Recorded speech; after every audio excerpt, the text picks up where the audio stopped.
लागढ़ कुमुड़ा पहाड़ अवस्थित गणेश मंदिर पूजक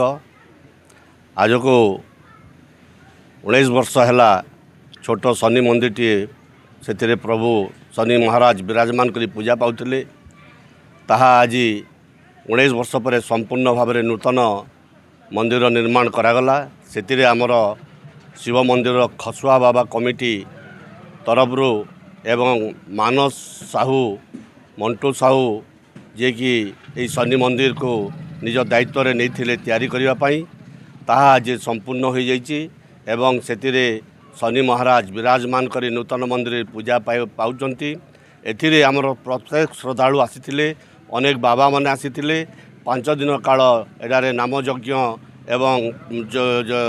शनि महाप्रभुंकर यज्ञ अनुष्ठित होता एथिरे अनेक बाबा माने आसिक योगदान करी होम यज्ञ करी जाइथिले एथिरे आमे बहुत संतुष्ट आग को भगवान शनि महाराज समस्त को कुशल रखु बोली आमर एकांत काम्य। जय शनि महाराज।